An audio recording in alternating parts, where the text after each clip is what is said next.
Okay, so let's start off with basically the first scene in Dark Knight Rises, which I have a problem with. Okay, in the first scene, we were supposed to parallel the opening scene in Dark Knight, grand entrance by the villain. However, unlike the Dark Knight, which is slightly hyperbolic bank robbery, we've captured a supposedly dangerous criminal by a group of idiots. Poorly acted idiots, also, who decide that they don't need any backup to capture an incredibly dangerous criminal, actually, a group of dangerous criminals. Whatever. So they all get on a plane, and then boom! Oh no, some bad things are happening because apparently they don't have jets, they don't have radar, they have nothing to alert them to the presence of these other people. Okay. So we have a scene right off the bat that just isn't like logically consistent with what Nolan had established in his universe. Whatever. Okay, so next we move on to Wayne Manor, which apparently has no security. Catwoman can just sneak in and get some incredibly expensive pearls.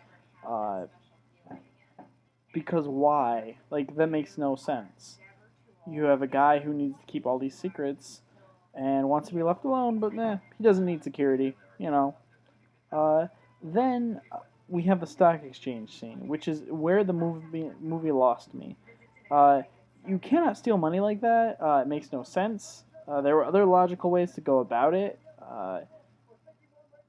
such as like I don't know, stealing Wayne's identity and making some bank account transfers, something that wasn't. Oh, let's go to the stock exchange and just make a whole bunch of like what illegal trades with some fancy computer program that everyone can witness in the middle of the day, and then suddenly Bruce Wayne is broke because why? It just doesn't it makes no sense at all. Um, oh, and also it's suddenly nighttime. It's a cool scene, but it just makes no sense at all. Then we have John Blake, a rookie cop who apparently knows Bruce Wayne's identity because, well, he was a sad kid and he can figure it out. This doesn't really convince me that John Blake is really all that smart or ready to be the next Batman. What it convinces me of is the fact that Jim Gordon, who's been working with Batman for like, I don't know, 2 years or whatever, is an idiot apparently and can't figure anything out at all. Uh, so John Blake, average intelligent guy, saw Bruce Wayne once in an orphanage. Oh, we're so sad together. Oh, I know who you are. You're Batman. Gordon, the fucking commissioner of the Gotham Police, works with Batman all the time. Can't figure it out. But whatever. Then we have Alfred in a moment that had no weight to me.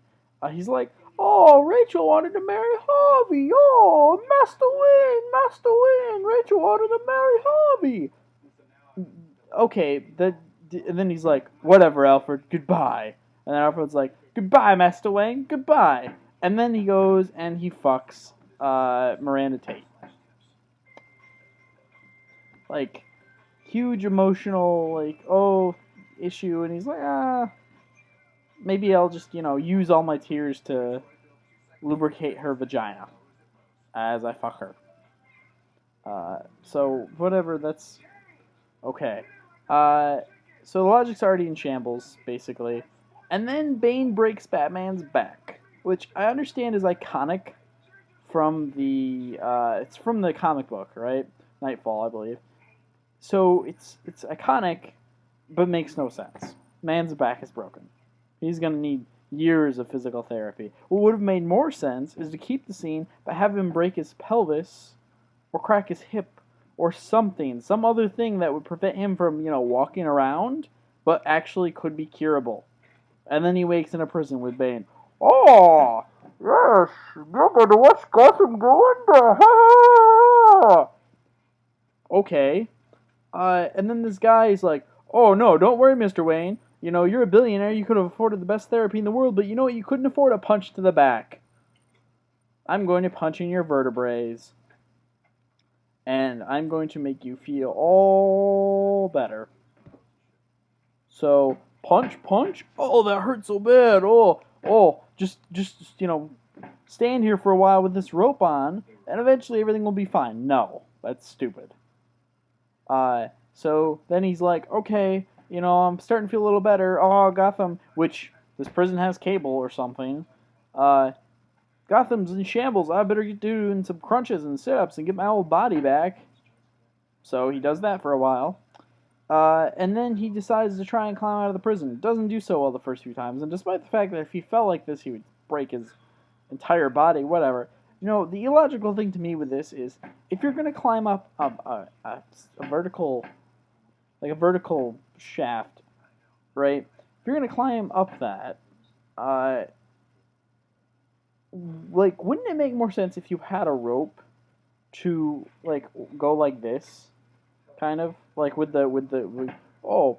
using your weight against. I guess the world's greatest detective doesn't understand any of the principles of physics at all. So instead, he climbs like this, and then has to do this weird jump thing. Like, okay. I don't know. It makes no sense. And then Bruce Wayne, penniless Wayne, oh, I'm so broke because of the stock exchange earlier in the movie, Wayne, somehow finds his way back to Gotham. But what you don't really see is that apparently it's like months later or something. Because there's this cut where it doesn't look like that any time has really passed. It's kind of wintry, but you can't, like,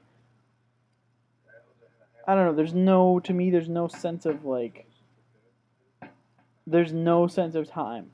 It's like, oh, I got back in a day on my private jet, which apparently I could still pay for after I was broke. Okay, whatever. And then we have the climax, which is okay.